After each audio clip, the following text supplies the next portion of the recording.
Donc d'abord, c'est un grand plaisir de vous retrouver tous et toutes. On a eu une petite interruption la semaine dernière, mais on reprend maintenant, j'espère, sans interruption jusqu'aux vacances, parce qu'on va quand même un petit peu partir en vacances. Vous êtes d'accord?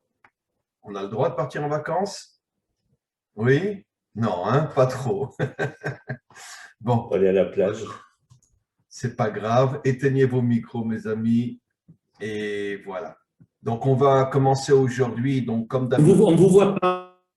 on ne me voit pas, c'est impossible.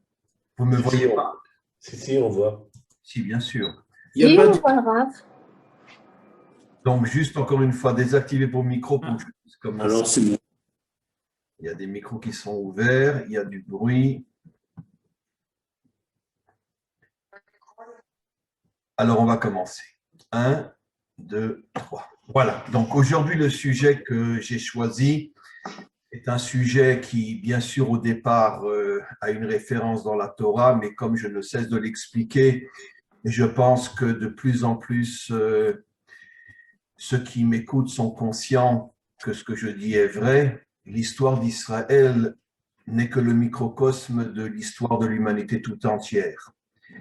Et c'est la raison pour laquelle la délivrance d'Israël est en vérité la délivrance de l'humanité tout entière, parce que, encore une fois, Israël a été choisi, si j'ose dire, uniquement pour être un échantillon, comme dans un laboratoire expérimental, être un échantillon de tout ce qui se passe dans le monde. Et je voudrais revenir sur une notion que nous avons lue la semaine dernière dans la paracha, la faute des explorateurs, que je vais essayer d'expliquer d'une manière très universelle et qui concerne bien sûr, encore une fois, tous les peuples et toutes les nations.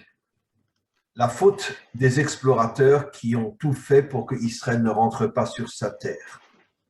Il y a, comme vous le savez, énormément d'explications à ce sujet-là, à partir du moment où c'est un texte dans la Torah, automatiquement, il y a une infinité d'explications possibles, mais celle que je retiens moi et celle qui me parle le plus, c'est celle qui est rapportée dans le Zohar. Rabbi Shimon Bar Yochai révèle quelque chose d'absolument incroyable, et comme lui avait accès aux aspects les plus cachés, les plus secrets de la Torah, donc forcément ses explications sont les plus authentiques.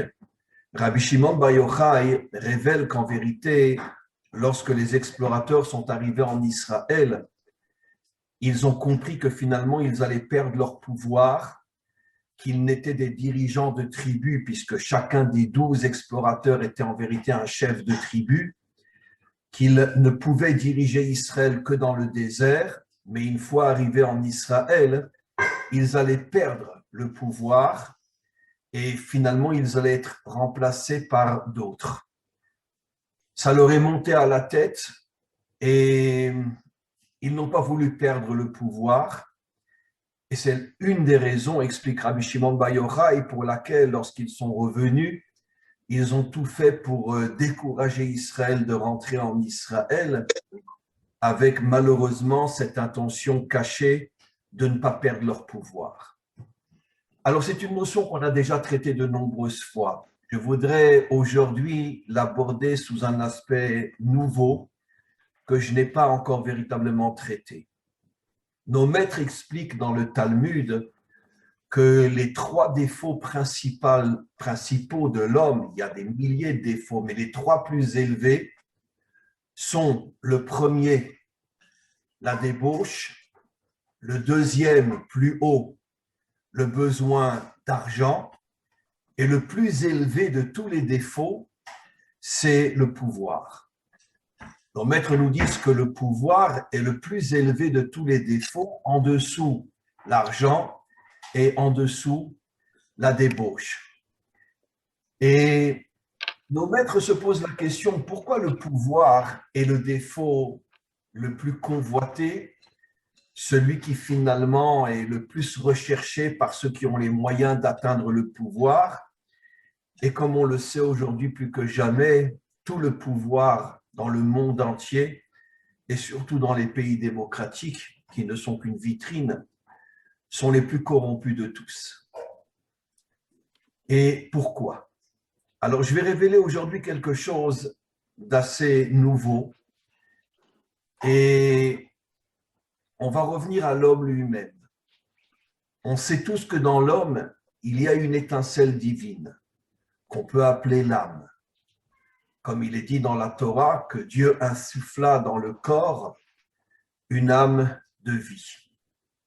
C'est-à-dire, je ne vais pas parler de l'âme dans le sens religieux du terme, je préfère parler une connexion avec le maître du monde, une connexion avec Dieu. Cette étincelle divine ne se trouve que chez l'homme. Elle ne se trouve bien sûr pas chez les animaux, ni dans les plantes et ni dans le minéral.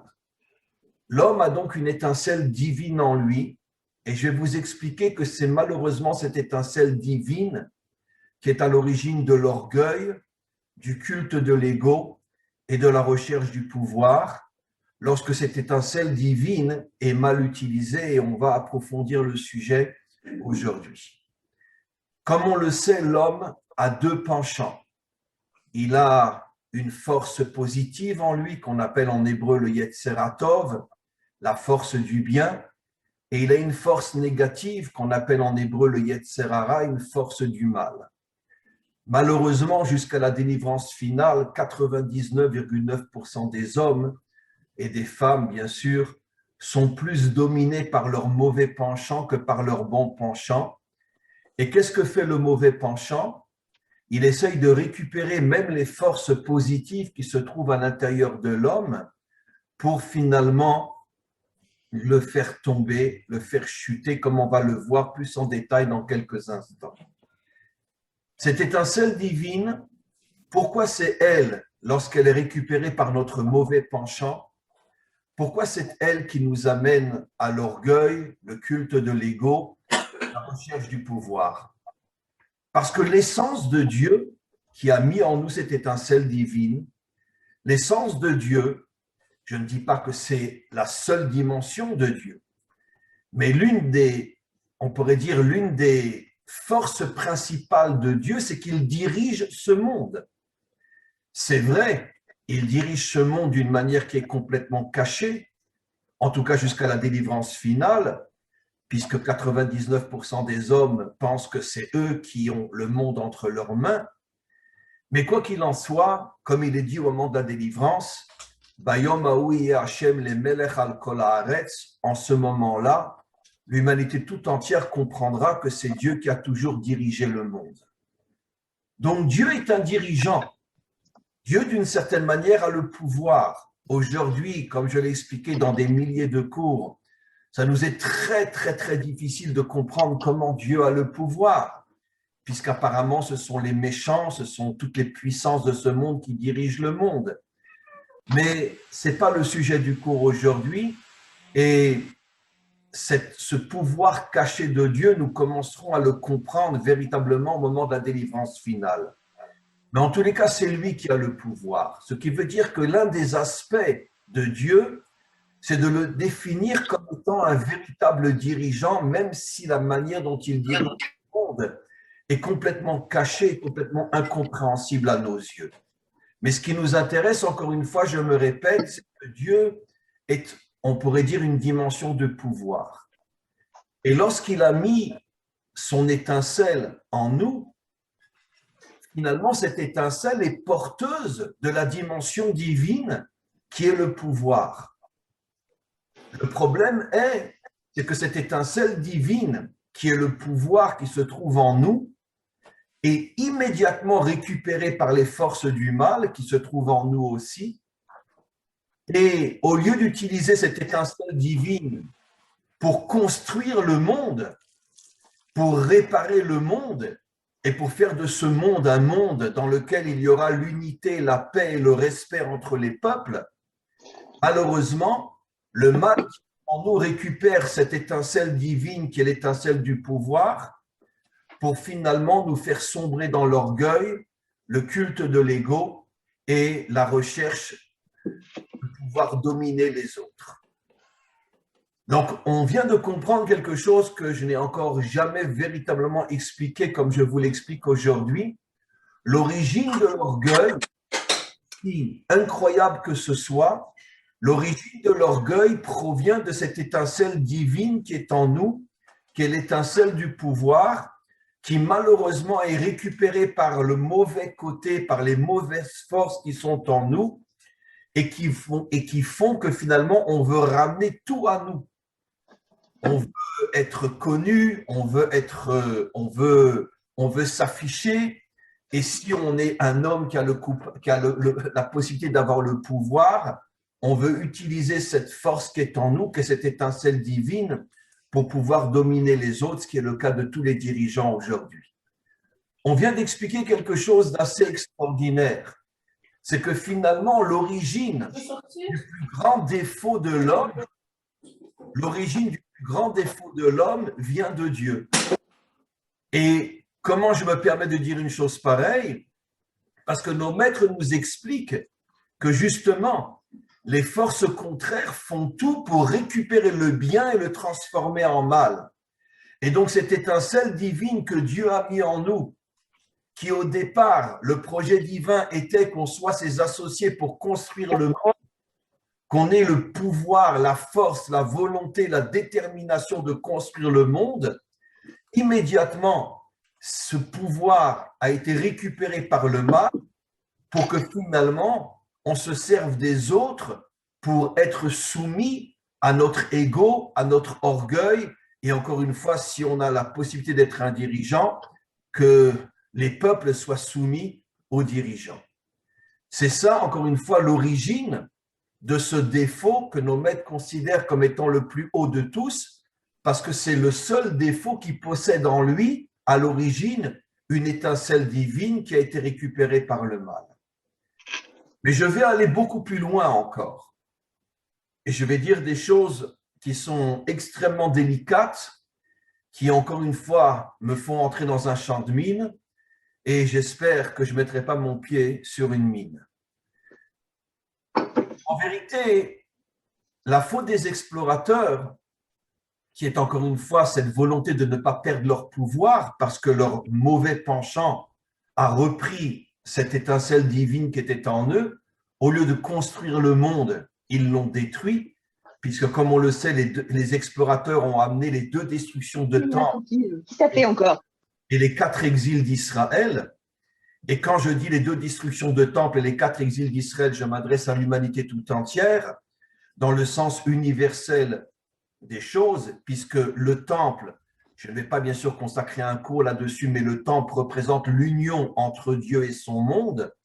Le temple détruit signifie que le monde est complètement séparé de Dieu, c'est le cas dans l'humanité tout entière.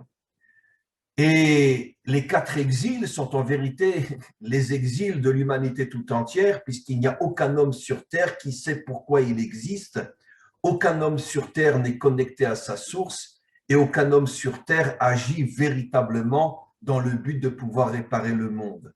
Donc l'humanité tout entière est en exil, et Israël n'est que le microcosme de cet exil-là.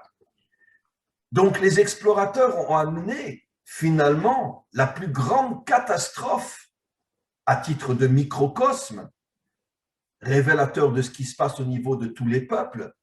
Les explorateurs ont amené la plus grande catastrophe de toute l'histoire humaine, la déconnexion entre le monde et Dieu, qui est représentée par la destruction du temple, et l'exil de l'humanité tout entière.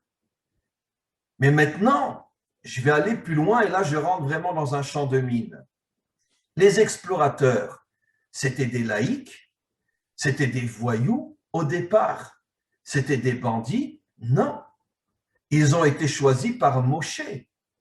Ils étaient chefs de tribu, et dans le désert, chef de tribu signifiait qu'ils avaient un niveau spirituel extrêmement, extrêmement élevé. C'était des hommes de Torah, puisque la faute des explorateurs s'est passée à peu près 1 an après le don de la Torah. Donc, c'était des hommes de Torah d'un niveau très, très haut, comme l'enseignent nos maîtres, des hommes d'une spiritualité extrêmement élevée. Comment se fait-il que ce sont précisément des hommes d'un niveau spirituel très haut qui ont fait chuter l'humanité tout entière. Qu'est-ce que la Torah veut nous faire comprendre? Si vous arrêtez un homme dans la rue et tu lui demandes quels sont pour toi les hommes les plus dangereux sur Terre, bon, si c'est un homme qui a un minimum d'intelligence, il va dire, bon, ben, les laïcs, ceux qui ne croient en rien, ceux qui ne pensent qu'à eux, ceux qui ne reconnaissent pas Dieu. Et voilà que la Torah nous adresse un message qui est à l'extrême opposé.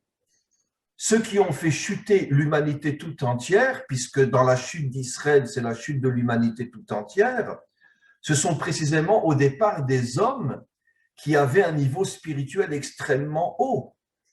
Qu'est-ce que la Torah veut nous faire comprendre? Elle veut nous faire comprendre cette phrase qui est en hébreu et que je vais traduire. Kol hagadol mechavero yitzro gadol mimeno. Plus un homme est élevé dans le sens du bien, et plus les forces contraires font tout pour le faire tomber, pour l'empêcher de réaliser sa mission qui est de sauver le monde. Les forces contraires s'attaquent évidemment beaucoup plus à un homme qui a un potentiel extrêmement élevé qu'à un homme qui a un potentiel extrêmement bas. Et comme les explorateurs étaient à un niveau très très haut, les forces contraires ont tout fait pour les faire tomber. Mais ça, c'est une explication encore très religieuse. Je vais maintenant l'expliquer dans un langage beaucoup plus terre à terre, puisque comme je ne cesse de l'expliquer, le devoir d'un enseignant n'est pas de transmettre des choses déconnectées de la réalité, mais au contraire de transmettre des notions que même le plus simple des hommes peut comprendre. Ça, c'est un enseignement véritable. Et je vais expliquer la chose suivante. C'est qu'en vérité, un homme qui est d'un niveau très spirituel est beaucoup plus dangereux qu'un homme laïque. Pourquoi? Parce qu'un homme qui est à un niveau très spirituel se voit et se ressent comme étant le représentant de Dieu sur terre. Et quand tu te ressens et tu t'affirmes être le représentant de Dieu sur terre, d'une certaine manière, tu te définis comme étant le représentant de l'infini, puisque Dieu est infini, Dieu est sans limite. Et à partir du moment où je me décris comme étant le représentant de Dieu, je me transforme d'une certaine manière un petit peu en Dieu moi-même. Finalement, je ne connais même plus mes limites. Je me prends véritablement pour la voix de Dieu dans ce monde. Ce que je veux dire de la manière la plus simple, et toute l'histoire humaine le prouve, c'est que finalement, les représentants de Dieu ont, jusqu'à aujourd'hui, été responsables des pires massacres, des pires fanatismes, des pires extrémismes et des guerres les plus terribles qu'il y a eu sur Terre. Dans le monde d'avant, c'était l'idolâtrie. Alors, on était représentant des dieux. Mais qu'est-ce qu'on n'a pas fait au nom de l'idolâtrie? Qu'est-ce que les croisés n'ont pas fait au nom de Dieu? Qu'est-ce que l'islam jusqu'à aujourd'hui ne fait pas, en tout cas les représentants faux de l'islam, ne font pas au nom de Allah, etc., etc. Ça veut dire que, et même chez nous, les Juifs, ceux qui ont lu la Bible savent qu'à l'époque des rois, Jéroboam, Ménaché et la grande majorité des rois, nos rois se comportaient comme de véritables crapules, comme dans le monde entier. Pourquoi? Parce que je suis élu par Dieu, je suis le roi d'Israël et je suis le représentant de Dieu et finalement je deviens une sale crapule. En vérité, ceux qui ont fait le plus de mal dans le monde, ce sont les représentants de Dieu qui sont tous devenus des fanatiques et des fous furieux parce qu'ils se prétendent être la voix de Dieu. Mais simplement que le mauvais penchant récupère ce qu'ils sont et leur fait faire le mal en se servant de Dieu uniquement pour arriver à leur propre pouvoir, comme ça a été le cas dans toutes les religions jusqu'à aujourd'hui. Allons un petit peu plus loin. En vérité, le représentant de Dieu, à quelques exceptions près, se sert de Dieu pour, d'une certaine manière, renforcer son propre pouvoir. C'est ce qu'on voit aujourd'hui. Est-ce que quelqu'un croit sincèrement que les chefs terroristes musulmans sont véritablement à la cause de Allah? J'ai fait un cours récemment en français qui est sur mon site où j'ai expliqué que, en vérité, même dans l'islam, il y a énormément de gens extraordinaires. Eux-mêmes savent qu'ils sont manipulés par les chefs terroristes qui se font passer pour des représentants de Allah, mais en vérité, c'est simplement pour mettre des milliards dans leur compte en banque en Suisse et un peu partout. Quel a été l'homme le plus riche du monde et qui a volé 99% de l'argent qu'il recevait, qu'il l'a mis dans un compte en Suisse, et aujourd'hui, sa fille est l'une des filles les plus riches du monde, Arafat. Tout l'argent qu'il recevait des nations, il le mettait sur un compte privé en Suisse. C'est pareil pour les chefs du Hamas, pour les chefs du Hezbollah, etc. Mais ils parlent au nom de Dieu. En vérité, ils se servent de Dieu uniquement pour s'en mettre plein les poches. Et les chefs croisés, ce n'était pas la même chose. Et les chefs idolâtres, ce n'était pas la même chose. On se sert de Dieu pour s'en mettre en vérité plein les poches ou pour augmenter son pouvoir, qui est encore, on pourrait dire, un défaut encore pire que le besoin d'argent.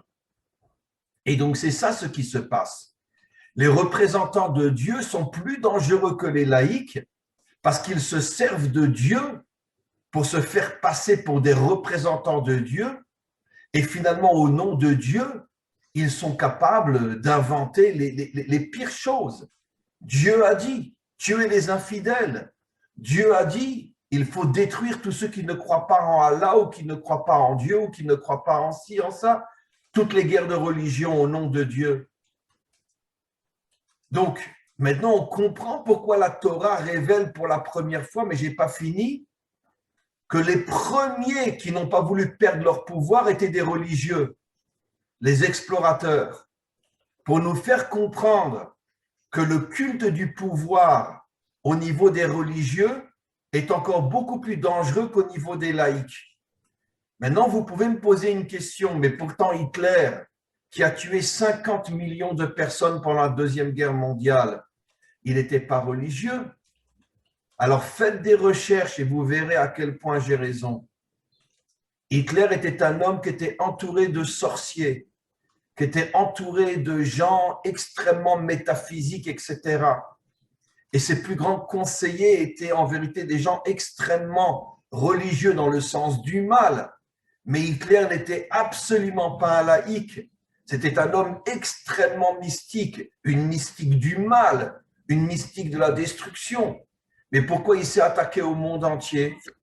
Pour pouvoir établir sa croyance dans le monde. Il a commencé par les Juifs, avec continué. Après, il aurait massacré les catholiques aussi, il aurait massacré tout le monde pour pouvoir installer son idéologie qu'on n'a pas vraiment connue parce que, bon, il n'a pas eu le temps de la dévoiler. Mais recherchez, faites des études sur Hitler et vous verrez que c'était un homme qui avait un niveau de croyance dans le mal inimaginable et qui voulait installer dans le monde sa croyance maléfique. C'était lui aussi un croyant. Ce qui veut dire que si un homme est un vrai laïc, il sera beaucoup, beaucoup moins dangereux qu'un croyant. Parce qu'un croyant vient au nom de quelque chose d'infini et ça lui donne un pouvoir infini qui, au nom de Dieu, il croit que tout lui est permis. Et encore une fois, c'est le sens de toutes les guerres de religion. Ce qui veut dire qu'encore une fois, j'en arrive à la même conclusion. Mais ce n'est pas de moi, c'est la Torah qui le dit. Qui a amené les 2 destructions de temples? Qui a amené 4 exils, dont le dernier Auschwitz et Treblinka? Les explorateurs qui étaient au départ des gens extrêmement spirituels. Mais ils se sont servis de Dieu pour ne pas perdre leur pouvoir et détruire Israël et détruire l'humanité tout entière. Ce que font tous les dirigeants religieux jusqu'à aujourd'hui. Depuis la Révolution française, on parle de la séparation entre l'Église et l'État. Je ne peux pas révéler tout ce que je sais, mais croyez-moi, il y a toujours un lien inimaginable entre l'Église et l'État jusqu'à aujourd'hui, comme en Israël, un lien entre le clergé juif et le pouvoir politique. Simplement, au niveau de la vitrine, il y a une séparation entre l'Église et l'État. Mais très vite, le lien s'est reconstruit. Et croyez-moi, je sais des choses que je sais d'élèves à moi qui, avant de revenir au judaïsme, étaient extrêmement impliqués dans la politique française ou européenne et ils m'ont révélé des choses qu'on ne peut même pas imaginer à quel point le Vatican est impliqué dans toute la politique européenne et mondiale. Mais officiellement, personne ne le sait. Mais on ne peut même pas imaginer qui sont les véritables politiciens du monde aujourd'hui. Croyez-moi, ce n'est pas Macron. Je peux vous affirmer que les cardinaux du Vatican sont beaucoup plus impliqués que Macron lui-même. Mais un jour, on le saura, ça. Et on se rendra compte à quel point on nous a menti avec cette histoire de séparation entre l'Église et l'État. Ici, en Israël, c'est la même chose. Il y a une alliance entre, on pourrait dire, l'établissement religieux et le pouvoir, mais quelque chose qu'on ne peut même pas imaginer. Où est la source? Je l'ai expliqué dans des centaines de cours. Datan ve Aviram. Datan qui veut dire la religion, Aviram qui veut dire mon père est puissant. Ça veut dire la dimension politique et financière. L'union entre les deux, c'est eux qui ont poursuivi Moshe, c'est eux qui ont empêché la délivrance d'Israël, c'est eux qui voulaient tout faire pour empêcher Israël de sortir d'Égypte. Pourquoi? Parce qu'il y a cette alliance entre le faux pouvoir religieux et le faux pouvoir politique qui est partout dans le monde. Et donc, c'est ça, ce courage incroyable que la Torah a de nous révéler que l'origine de tous les malheurs du monde vient du monde religieux et non du monde laïque. Encore une fois, du faux monde religieux. Mais ça vient du monde laïque. Et maintenant, je vais aller plus loin que ça. Je vais vous révéler quelque chose d'autre. Éteignez-vous, je vous en prie. Je vais vous révéler quelque chose d'autre. Qui ont été les premiers à ne pas vouloir perdre leur pouvoir d'après notre tradition, avant les explorateurs? C'était, bon, je vais le dire d'une manière très simple, mais c'est beaucoup plus profond. C'était deux anges, Asa et Azaël. Asa, d'ailleurs, la bande de Asa, en français on dit Gaza, mais en vérité c'est Asa. Qui étaient ces deux anges? Lorsque Hachem rapporte notre tradition, je le dis au niveau du sens littéral, mais vous comprenez tous et toutes que les secrets qui sont cachés là-dedans sont infinis. Mais au niveau du sens littéral, Dieu a rassemblé les anges et leur a demandé, est-ce que vous êtes d'accord que je crée l'homme? Et il a expliqué aux anges pourquoi il voulait créer l'homme, parce qu'il avait besoin d'un associé à ses côtés pour construire le monde. La majorité des anges ont dit oui, sauf deux, Asa et Azaël. Et ils ont commencé à calomnier l'homme, qui n'était pas encore créé. Ils ont commencé à dire, non, mais si tu crées l'homme, il va fauter, il ne va pas t'écouter, il va se révolter contre toi, puisque tu vas lui donner un bon côté et un mauvais côté. Nous, les anges, on n'a qu'un bon côté, on n'a pas de Yetzer hara, on n'a pas de mauvais penchant. Les animaux non plus n'ont pas de mauvais penchant. Un animal ne tue que pour manger, il ne tue pas pour le plaisir de tuer. Le seul, c'est le serpent qui tue pour le plaisir de tuer. J'avais déjà raconté cette histoire absolument incroyable. Nos maîtres révèlent ça depuis des millénaires. Et un jour, comme ça, j'étais devant une émission de télévision. C'est une émission française où on parle de la nature. Et elle nous montre un combat entre un serpent et un crocodile. Entre un gros serpent, un cobra et un crocodile. Et finalement, c'est le cobra qui gagne, qui arrive à étouffer le crocodile, et puis après, il s'en va, il ne le mange même pas. Et le commentateur dit une chose qui confirme ce que nos maîtres expliquent depuis des millénaires. Il dit, vous voyez, le serpent, c'est le seul animal qui tue pour le plaisir de tuer.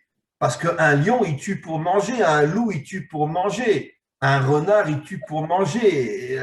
Un tigre, il tue pour manger. Donc, il a le droit de tuer. Nous aussi, on tue pour manger. Mais le serpent, il tue pour le plaisir de tuer. Et donc, c'est le seul animal qui, lui, on pourrait dire, a, si on ose dire, un mauvais penchant. C'est pour ça que la Torah, justement, parle du serpent qui a fait tomber Adam et Ève. Mais je reviens maintenant à ce que j'explique. Nos maîtres disent, pourquoi ces deux anges ont tout fait, ça n'a pas réussi, mais ont tout fait pour empêcher Dieu de créer l'homme. parce qu'ils ne voulaient pas perdre leur pouvoir. Parce que jusqu'à la création de l'homme, les associés de Dieu, c'était les anges. Bon, je dis à un niveau très simple. Mais quand ces deux anges ont compris que maintenant Dieu allait se détourner du monde d'en haut pour s'associer au monde d'en bas, ils ont tout fait pour empêcher la création de l'homme. Et c'est pour ça qu'ils ont calomnié l'homme. Il va fauter, il va se détourner de toi, etc., etc. Et finalement, vous savez ce qui leur est arrivé à ces deux anges? Finalement, ils sont descendus sur terre, disent nos maîtres. Ils se sont incarnés. Ils se sont incarnés, on pourrait dire, dans des formes humaines. Ça fait allusion à des cours que j'ai déjà donnés depuis de nombreuses années, où ce n'est pas tous ceux qui ont une forme humaine qui sont des descendants de Adam et Ève. Il y a des centaines de millions de créatures sur Terre qui ne sont absolument pas des descendants de Adam et Ève. Hitler n'était pas un descendant de Adam et Ève, et quantité d'autres. Et donc, ils sont descendus sur Terre, ils se sont incarnés dans une forme humaine, et tout leur combat jusqu'à aujourd'hui est de faire chuter l'homme. Ça veut dire que ce sont tous les tyrans, tous les dictateurs, ce sont toutes ces forces financières, toutes ces forces politiques qui font tout pour détruire l'humanité. Ce qu'on pourrait appeler aujourd'hui le nouvel ordre mondial. Hitler en son temps, Staline en son temps, etc., etc. Et donc, ils se sont incarnés sous forme humaine, et bien sûr, ils se sont mariés, ils ont eu des enfants, etc. Mais toute la lignée de ces deux anges font partie de ces personnes extrêmement puissantes sur le plan financier ou sur le plan politique, dont le but est de faire chuter l'homme authentique, de le soumettre, de le transformer en esclave ou carrément de l'écraser, comme ce que Hitler a fait. En 5 ans, il est arrivé à massacrer 50 millions de personnes, dont 9 millions de juifs. Donc, ça veut dire 41 millions de non-juifs et 9 millions de juifs, 50 millions de personnes en 5 ans. Pourquoi? Parce que c'est leur but, à ces descendants de Hazav et Hazaël. Et ça dure jusqu'à aujourd'hui. Il y aura la guerre de Gog et Magog avant la délivrance finale, où malheureusement vont disparaître encore une fois des centaines de millions d'hommes et de femmes. C'est nos maîtres qui le disent et ils ne se trompent malheureusement pas. Quoi qu'il en soit, on comprend donc, revenons à ces deux anges, c'était au départ des anges, donc des êtres spirituels d'un niveau inimaginable. Après eux et les explorateurs sur Terre, qu'est-ce que la Torah nous révèle? La Torah nous révèle que les créatures les plus dangereuses sur Terre sont celles qui se prétendent être les représentants de Dieu. Alors maintenant, ne me comprenez pas mal, d'accord? Parce que vous voyez, moi j'ai quand même une kippa sur la tête et puis j'ai une barbe, d'accord? Donc, je suis religieux. Mais quelle est la différence entre les vrais et les faux religieux? Donc malheureusement, les faux religieux sont aujourd'hui la majorité dans toutes les religions. En vérité, la différence est simple. Est-ce que tu te sers de ta connexion avec Dieu pour construire le monde ou tu te sers de ta connexion avec Dieu comme vitrine uniquement pour accéder au pouvoir, accéder à la reconnaissance des autres et finalement te prosterner devant ton orgueil? Pourquoi? Et regardez aujourd'hui, très sincèrement mes amis, c'est vrai au niveau de tous les hommes, mais regardons dans le monde religieux, que ce soit chez les chrétiens, chez les rabbins, chez les imams, chez les bouddhistes, ils font quelque chose, ces hommes-là, pour changer le monde. Ils se battent contre le mal. Ils sortent dans les rues pour faire tomber toutes les mafias qu'il y a dans ce monde. On les entend parler, se prononcer? Non. Ils sont dans leurs églises, ils sont dans leurs mosquées, ils sont dans leurs synagogues. Et au niveau de la parole, ils ont tous adopté comme hymne national la chanson de Dalida. Parole et parole et parole. C'est l'hymne national de la plupart des religieux aujourd'hui. Parler, ils sont très forts. Mais qu'est-ce que tu fais pour changer le monde? Qu'est-ce que tu fais pour changer le monde? Tu es le pape, tu es le grand rabbin d'Israël, tu es le représentant de Bouddha, tu es le représentant des évangélistes, mais qu'est-ce que tu fais pour changer le monde? Malheureusement, je peux comprendre. Dès que quelqu'un, je l'ai déjà dit des milliers de fois, essaye de changer le monde, il y en a eu. Martin Luther King, il voulait sauver les Noirs. Il a pris une balle dans la tête. Qui c'est qui l'a tué? Tout le monde le sait, c'est la CIA. D'accord? Et il y avait aussi chez nous en Israël un très grand rave qui lui aussi est rentré en politique et voulait changer toute la corruption qu'il y avait ici au niveau politique, etc. Il s'appelait Rav Kahana. Lui aussi a été assassiné après une conférence. Il sortait d'une conférence en Amérique. Il a été assassiné, soi-disant par un arabe. Mais en vérité, c'était le Mossad qui était derrière. Pourquoi? Parce qu'il commençait à déranger. Les services secrets sont au service du pouvoir. On le sait très bien. C'est la CIA qui a tué Martin Luther King et c'est le Mossad qui a tué le Rav Kahana. Pas tout le Mossad, mais il y a des réseaux secrets dans chaque service secret que là, les services secrets ne savent même pas ce qui se cache en eux. Et eux sont vraiment à la solde du pouvoir. Et ce Rav Kahana aurait peut-être vraiment pu amener la délivrance finale. Il a été tué parce qu'il dérangeait, parce qu'il était trop authentique. Et donc, je peux comprendre d'une certaine manière que les hommes ont peur de sortir sur le terrain parce que ça va être comme avec Coluche. Il est sur sa moto, puis « Oh mince, un camion l'a écrasé. Oh !» Oui, le camion l'a écrasé, mais tout le monde sait que c'est les services secrets français qui étaient derrière le camion parce qu'il était entré en politique et il avait la majorité de la France avec lui et il allait changer toute la corruption de la politique française parce que c'était un homme authentique, c'était un homme bien, Coluche. Donc, on n'a pas un seul exemple. Tous ceux qui essayent de sortir sur le terrain prennent une balle dans la tête.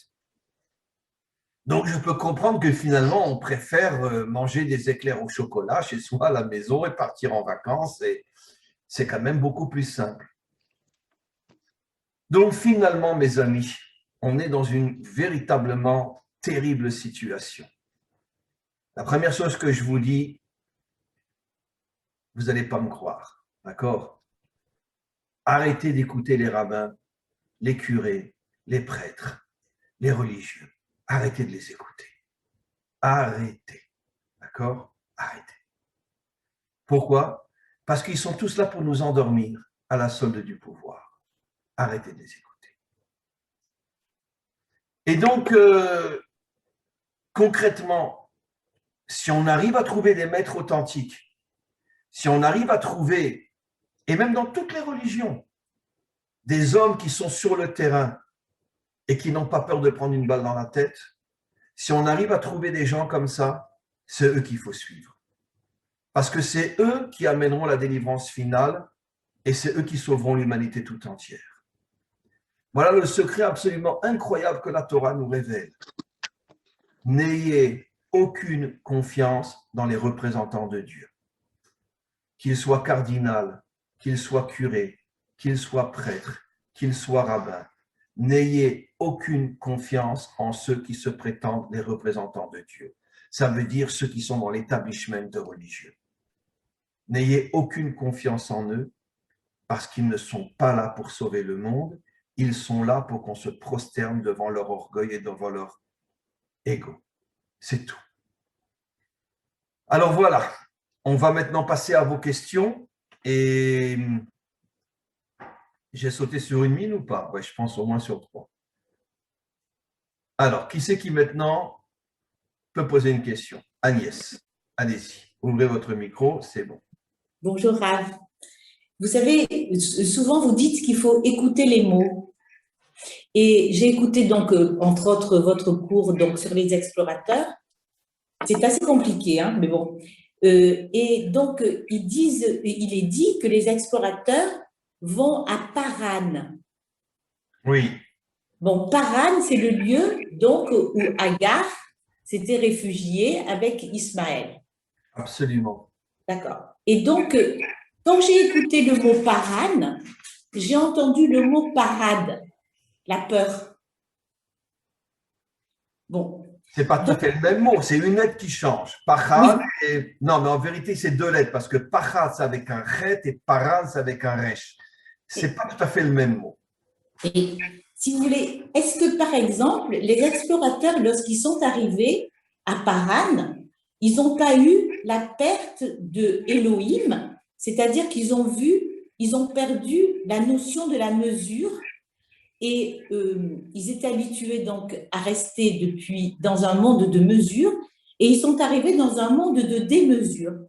Et en arrivant dans un monde de démesure, ils ont été déconnectés de la réalité, de la nature, d'Élohim, et ils se sont réfugiés aussitôt dans leur religion.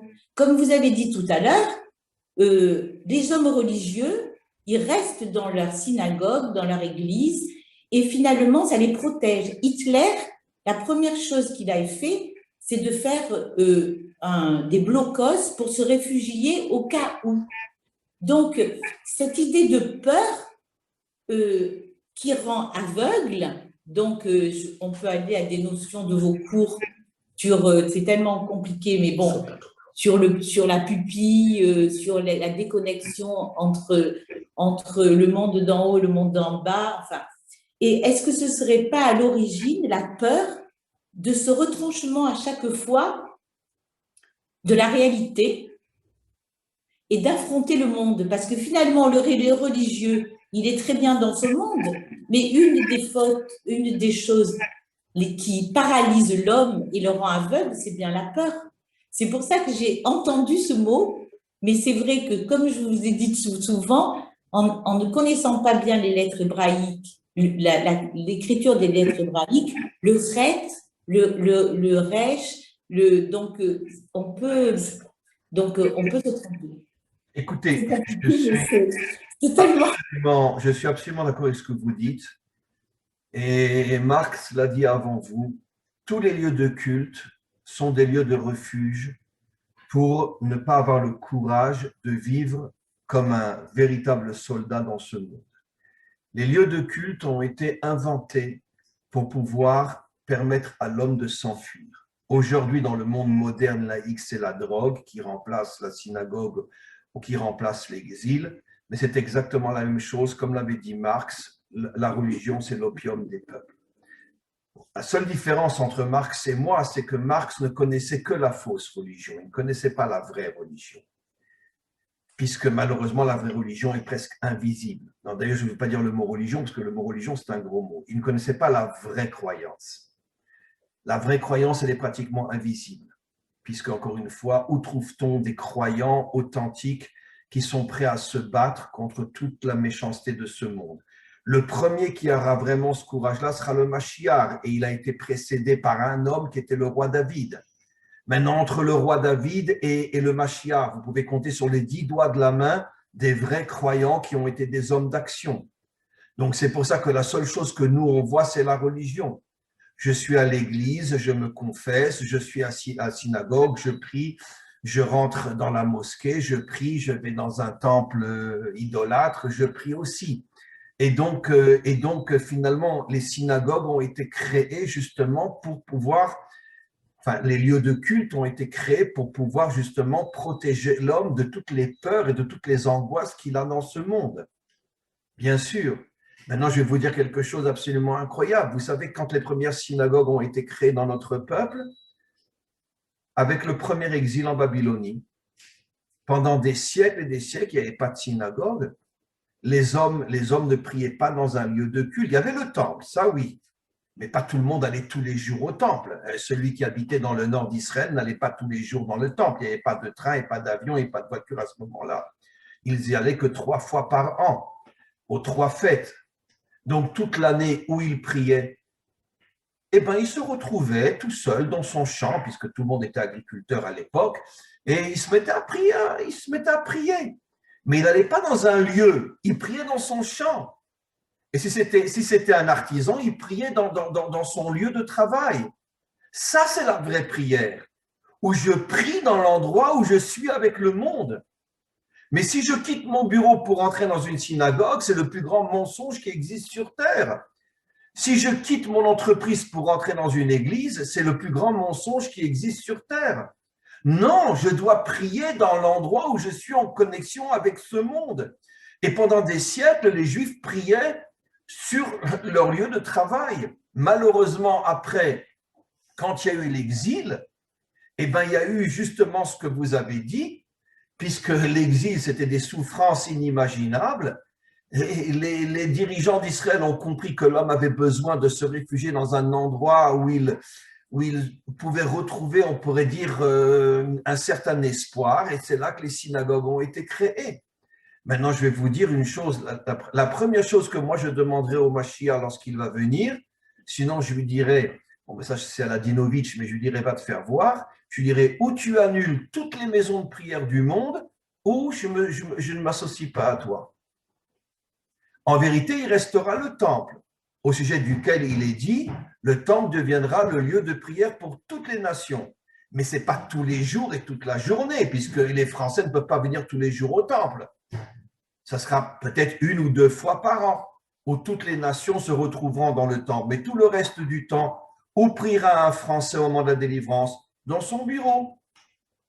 Où priera un Québécois, Jean-François, dans son bureau? Il priera dans son bureau. Ça, c'est la vraie prière, la connexion entre le monde d'en bas et le monde d'en haut. Malheureusement, l'exil qui a amené la peur a fait créer les maisons de culte. Mais je vous garantis que le Mashiach mettra fin à toutes les maisons de culte dans le monde. Il dira, vous voulez prier? Priez dans votre entreprise. Il y a 10 juifs dans une entreprise, vous vous rassemblez dans le bureau et vous priez. Vous n'avez pas besoin d'aller dans une synagogue. Il y a 10 Français dans une entreprise, vous vous rassemblez dans votre entreprise et vous priez. Mais vous n'avez pas besoin d'aller dans un lieu de culte. Parce que la vraie prière, c'est la connexion entre le monde d'en haut et le monde d'en bas. Ça, c'est la véritable prière. Comme je raconte souvent, bon, jusqu'au Corona, je m'excuse de raconter encore une fois cette histoire que j'ai racontée 1000 fois, mais jusqu'au Corona, j'étais enseignant dans l'armée d'Israël, dans les unités combattantes, et les plus belles prières que j'ai vues dans ma vie, c'est les soldats en plein désert se rassembler et prier. Et je priais avec eux. Je n'ai jamais ressenti la prière comme avec de jeunes soldats dans un camp d'entraînement. Parce que ça, c'est la vraie prière. Tu as ton fusil sur ton épaule, tu as ton livre de prière dans la main, tu as ton casque sur la tête et tu pries le maître du monde. Ça veut dire que tu réunis le monde d'en bas avec le monde d'en haut. Ça, c'est la vraie prière.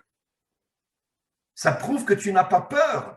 Tu n'es pas en fuite de ce monde. Tu amènes Dieu dans l'endroit où tu es censé te battre. Ça, c'est la vraie prière. Mais si je vais dans une synagogue ou dans une église, ce n'est pas la vraie prière. C'est uniquement une drogue, c'est uniquement un fantasme. Ce n'est pas une prière. Et c'est ça ce que le Mashiach va reconstruire dans l'humanité. Il va reconstruire la véritable croyance, qui est l'union entre le monde d'en bas et le monde d'en haut. Voilà, on me dit qu'il y a des participants qui ont levé la main pour poser des questions, mais le problème c'est que je ne les vois pas parce que j'ai énormément de caméras qui sont fermées. Quelqu'un veut-il poser une question? Parce que si vous fermez la caméra et que vous levez la main, je ne vous verrai pas. Moi, j'avais une question. Qui c'est qui pose une question? C'est Jean-François, mais il y avait Claude qui a levé la main avant moi. Il y avait Claude qui a levé avant moi. Oui, Claude. Où il est Claude? Ben, on ne le voit pas, je ne le vois pas. Attendez, peut-être que… Attendez, je vais… Claude, non, je ne vois pas. Je ne vois pas. Il faudrait parce que le problème, c'est que la grande majorité des caméras sont fermées. Voilà, j'ai ouvert le micro, Rav. Où vous êtes, Claude? Je ne vous vois pas. C'est ma photo que vous voyez. C'est ma photo que vous voyez. Ah, Claude Amar, très bien, oui. Claude Amar. Oui. Bonjour, Rav, bonjour, local. Rav, je vous admire pour votre franc-parler et puis des choses qui sont un petit peu qu'on n'a pas l'habitude d'entendre. Si vous le permettez, je souhaiterais vous proposer 3 petites questions. 2 questions factuelles et faciles, et puis une autre question un petit peu plus difficile. La question factuelle, vous avez dit que les Allemands ont tué 9 millions de Juifs, et tout le monde parle de 6 millions. Alors, où est le mensonge? Ça, c'est facile. Non, je vous réponds tout de suite, Claude, parce que le problème, je l'ai déjà expliqué, et la majorité des gens le savent, et j'ai des élèves qui travaillent à Yad Vashem en Israël, des études ont été faites depuis fort longtemps pour retrouver tous les disparus de la Shoah et ils sont arrivés à 9 millions. La raison pour laquelle on a laissé au niveau officiel le chiffre de 6 millions, c'est parce que comme aujourd'hui, déjà la majorité, enfin non, la majorité exagère, mais déjà énormément de gens ne croient même pas à 6 millions, on n'allait pas les embêter en disant 9 millions. Donc, mais sachez que des études ont été faites à Yad Vashem, et encore une fois, je le tiens par des élèves à moi qui travaillent dans les instituts, dans les institutions de recherche à Yad Vashem, et ils sont arrivés depuis de nombreuses années, ça fait plus de 10 ans déjà, ils sont arrivés à la conclusion comme quoi 9 millions de Juifs sont morts dans les camps et pas 6 millions. Voilà. Ben, si c'est la vérité est indémontable, et ben, qu'on le dise par vent et par marée, hein, déjà. Et l'État d'Israël, encore une fois, ce n'est pas mon choix à moi, mais l'État d'Israël a décidé de ne pas le dire, parce que comme pendant pratiquement 50, 60 ans, tout le monde pensait que c'était 6 millions, et de plus en plus de gens n'acceptent même pas les 6 millions. Donc, aller dire maintenant 9 millions, ça aurait été pris peut-être comme une exagération. Voilà. Très bien. Deuxième question, c'était celle sur M. Kahana. C'est Rav Kahana. Rav Kahana. Rav Kahana, rappelez-moi quelque chose. C'était quelqu'un que certaines personnes avaient nommé d'extrême droite, je crois. C'était une propagande anti-Rav Kahana. Si vous lisez les livres de Rav Kahana, vous verrez que c'était un homme, un sage inimaginable, et indescriptible. Il a laissé plusieurs livres avant d'être assassiné. Et c'est bien sûr le gouvernement israélien qui était de gauche à cette époque-là, puisque ça fait à peu près une vingtaine d'années que le gouvernement israélien est passé à droite, bien qu'aujourd'hui ce sera à nouveau un gouvernement de gauche dans quelques jours.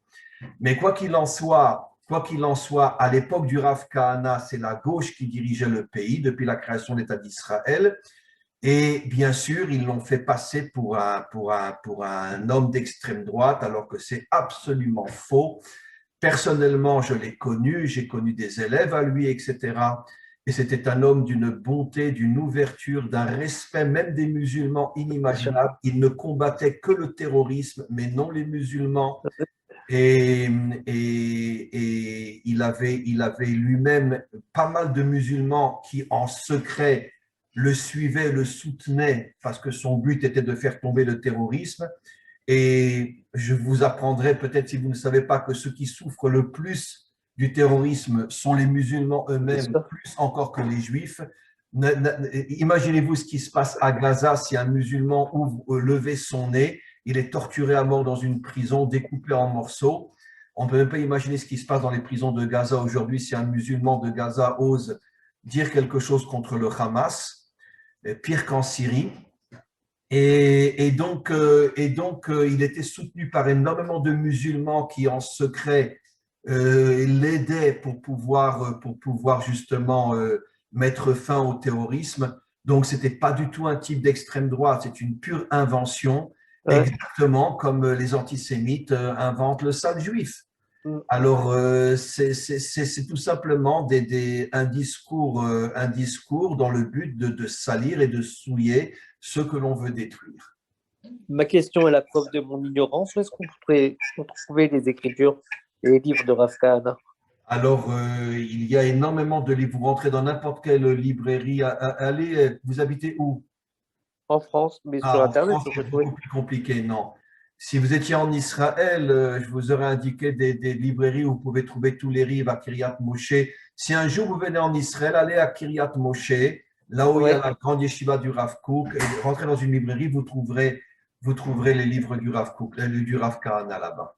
Merci beaucoup. Et troisième question, nous avons dit que les Meraglim étaient des gens qui avaient justement le pouvoir, qui en fait ont dit du mal de la terre d'Israël pour ne pas perdre le pouvoir qu'ils avaient. C'est Rabbi Shimon Bar Yochai qui dit ça dans le Zohar, oui, explicitement. Et là, on arrive exactement sur votre position de dire attention, c'est des gens qui font partie d'un pouvoir, qui veulent le garder à titre personnel, et par peur de perdre ce pouvoir, ils sont capables de mentir ou dire des choses inexactes afin de le garder pour ne pas le perdre. Et ça, c'était la plus grande faute qu'ils ont pu faire. Cher ami, je vais me faire lapider, mais c'est pas grave, je ne suis pas à une pierre près, j'en reçois des milliers tous les jours. Dites-moi, cher ami, et qu'est-ce que font tous les rabbins en France de maintenir leur communauté en exil pour tout simplement avoir de quoi manger? Ah, mais ça, c'est une horreur. C'est pas un C'est scandale? ce qu'on a tous les jours. Donc c'est exactement ça.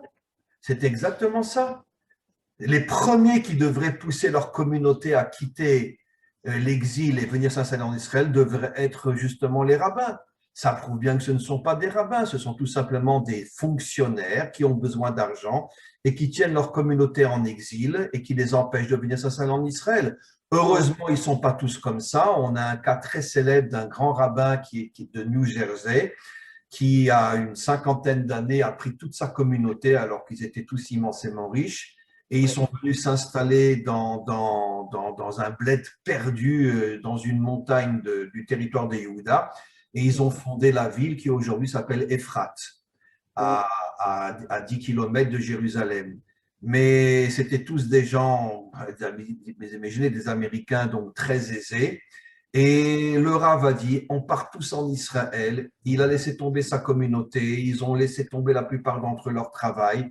Ils sont venus s'installer il y a une quarantaine d'années en Israël et ils ont fondé la ville très célèbre aujourd'hui qui s'appelle Ephrat. Et bon, malheureusement, il y en a d'autres. Il y a un rabbin très célèbre aussi de Marseille, moi, je ne me rappelle plus son nom, qui n'est pas un rabbin officiel, donc c'est un vrai rabbin. Le Rav Mimoun. Comment, le Rav? Rav Mimoun. Mimoun, bien sûr.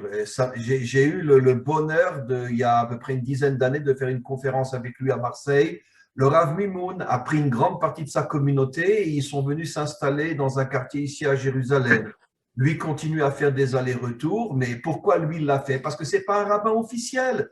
Il ne fait pas partie de l'établissement, bien que c'est un homme exceptionnel. Il a pris une grande partie de sa communauté, ils sont venus s'installer à Jérusalem. Donc, il y en a des vrais rabbinim, évidemment. Partout, il y a des gens vrais. Mais regardez aujourd'hui tous les représentants religieux dans le monde entier, et surtout chez nous en Israël, que ce soit en Amérique, que ce soit partout en Europe, non, ils ont besoin d'argent pour vivre, donc ils maintiennent leur communauté en exil. Et comme je l'ai dit dans différents cours, bon, c'est un cours en soi, l'une des raisons fondamentales pour laquelle le Mashiach ne se dévoile pas, c'est à cause du fait que les Juifs de France ne reviennent pas en Israël. Comme je l'ai enseigné déjà de nombreuses fois, la délivrance dépend essentiellement du retour de tous les Juifs de France en Israël. Ça veut dire que les rabbins qui tiennent leur communauté en exil, en France, sont les premiers responsables de toutes les catastrophes qu'il y a dans le monde. Rav, merci pour vos mots. Vous savez, vous êtes très, très, très subversif, mais c'est bien d'avoir ça dans la tête, j'adore. Ça nous permet d'avancer. Merci beaucoup. Alors, voilà, mes amis. Merci beaucoup, Claude. Y a-t-il encore une question ou deux, mes amis? Oui. Une question, Jean-François. Véronique, tout de suite après Jean-François, il avait déjà levé la main. Oui. Ma question, si on peut faire un rapprochement qui résumerait le cours, est-ce que vous pensez que c'est bon que Yehoshua, Josué en français, c'est lui qui s'est approché le plus de Moshe pour aller chercher la Torah, mais c'est lui qui s'est le plus investi au niveau même dans la vallée de Réphidim, aller combattre Amalek. Est-ce que Yehoshua n'est pas un exemple aussi, parce qu'on parle... le cours, c'était vraiment contre les 10 autres espions, mais il y a Caleb et Yoshua aussi. Il y a comme 2 sur 12 qui ont quand même les autres réussi. J'aimerais que vous nous parliez peut-être un petit peu de Caleb et Yoshua, et en particulier Yoshua. Qu'est-ce qui a fait que lui, selon vous, s'est investi? Pourquoi que les 10 autres ne l'ont pas fait? Pourquoi Caleb et Yoshua, il y en a 2 qui ont dit oui? Et eux, ils ont été chercher leur force où pour ne pas sombrer dans le mal? Alors, je vais vous l'expliquer, cher ami. D'abord, votre remarque est absolument juste. Je regrette même de ne pas l'avoir mentionné. Heureusement que vous êtes là pour me l'avoir rappelé, à moi et à tous. Effectivement, ce n'est pas les 12 explorateurs qui se sont mal comportés. Heureusement, il y en a eu 2 qui, d'une certaine manière, ont passé le relais et ont permis la continuation de l'histoire d'Israël jusqu'à aujourd'hui. Et dans chaque génération, il y a malheureusement une minorité d'hommes authentiques qui permettent justement d'aller contre le système. Maintenant, Yehoshua, effectivement, est l'incarnation, comme Moshe. Moshe, comme vous le savez, pendant 60 ans s'est battu en Afrique contre les dictateurs, après il s'est battu contre Pharaon. Moshe, Yehoshua, David et d'autres aussi, malheureusement minoritaires, sont l'exemple de l'homme authentique. Il est à la fois tout en haut et tout en bas. Il est dit sur Yehoshua, Lo yamush mitor haoel, il ne quittait jamais la maison d'études de Moshe, quand ce n'était pas nécessaire de le faire, même il dormait là-bas. Mais par contre, s'il y avait un combat à faire, il était le premier à se battre contre Amalek, le premier à la tête de ses troupes pour la conquête d'Israël, etc., etc. Ça veut dire, ça c'est l'homme authentique.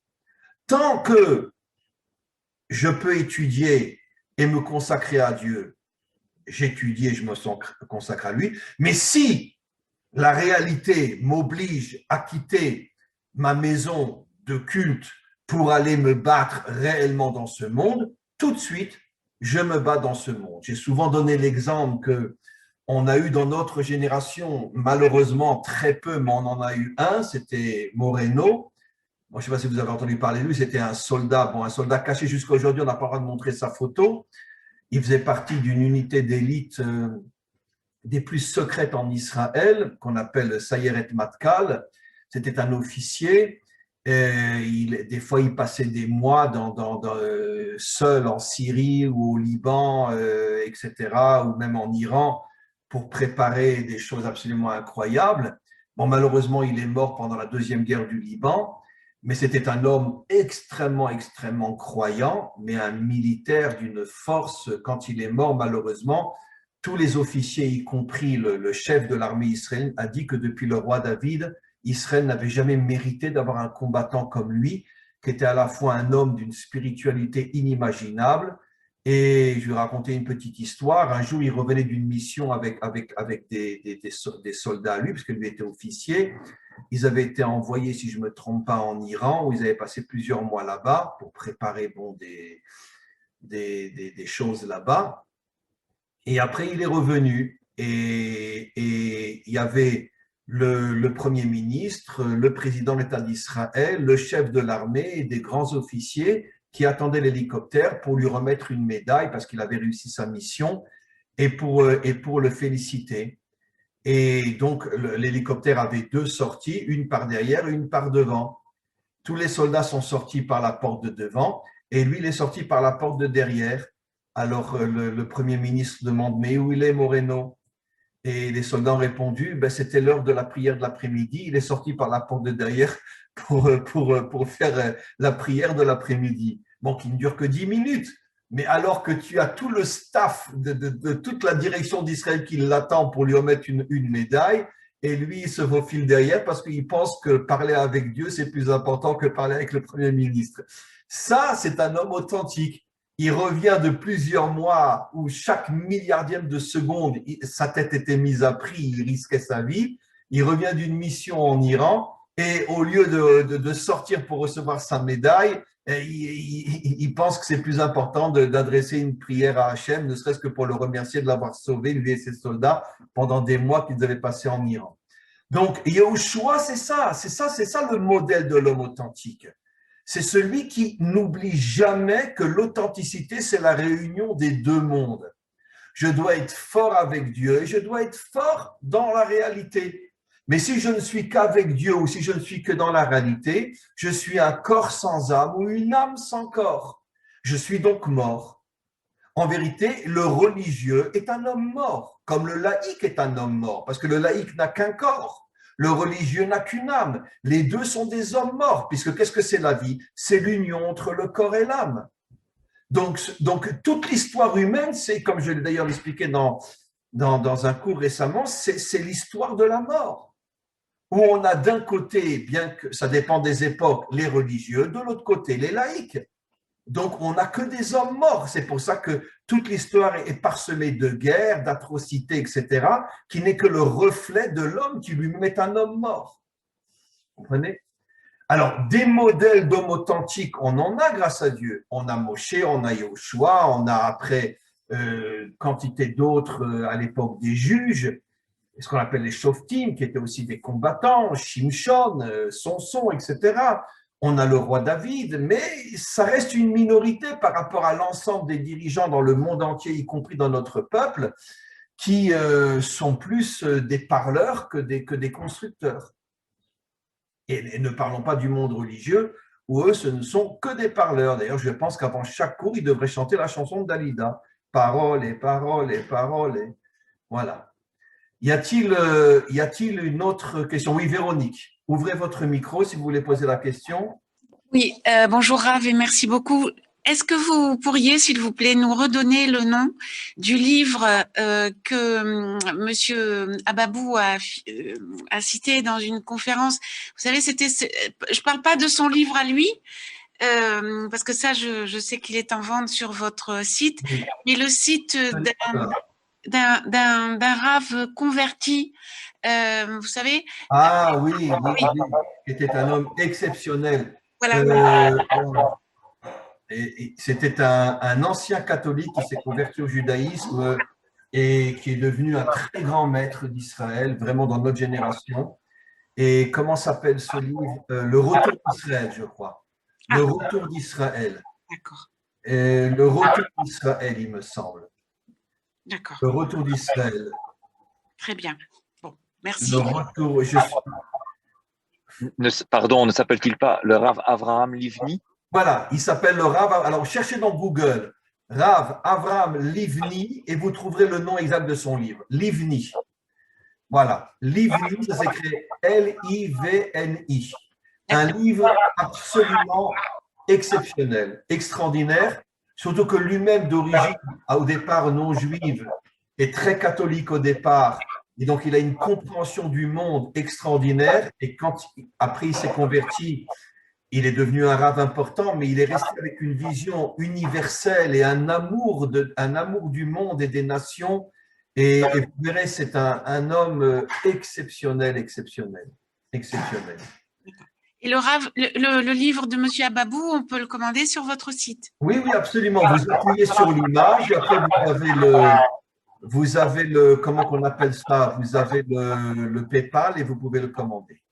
Merci, Rav. Voilà, merci beaucoup à vous. Est-ce qu'il y aurait une dernière question avant qu'on arrête? Y a-t-il une dernière question? Oui, Harry. Rav, c'est peut-être pour ça que les gouvernements, et Macron en premier, font peur aux gens pour les déconnecter de leur vie réelle en leur disant attention, tous les gros problèmes qu'ils ont aujourd'hui. Ils leur font peur. Tous les jours, il n'y a que ça.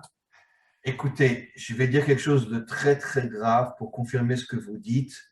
Et j'espère que personne ne va l'entendre, d'accord? Israël a les moyens, en 5 minutes, de détruire tout le Hamas. Pourquoi ils ne le font pas? Là maintenant, les dernières attaques du Hamas, presque 4000 missiles sont tombés sur Israël. 4000, 3700, 3800, etc. D'accord? La grande majorité ont été détruits par le dôme de fer, grâce à Dieu, heureusement, sinon ce serait des milliers de morts en Israël. Mais en 5 minutes, en 10 minutes, Israël peut anéantir le Hamas. Pourquoi il ne le fait pas? Parce que tous les dirigeants du monde entier sont intéressés à tenir leur peuple dans un état de peur. Et ouais, c'est ça. Y compris chez nous aussi. Voilà. Et il y a une révolte dans le peuple quand il y a eu après le cessez-le-feu. Mais le peuple s'est révolté. Ils ont dit, mais qu'est-ce que ça, mais ça veut dire quoi? Ils nous tirent 3000 missiles et tout de suite, Bibi fait cesser le feu.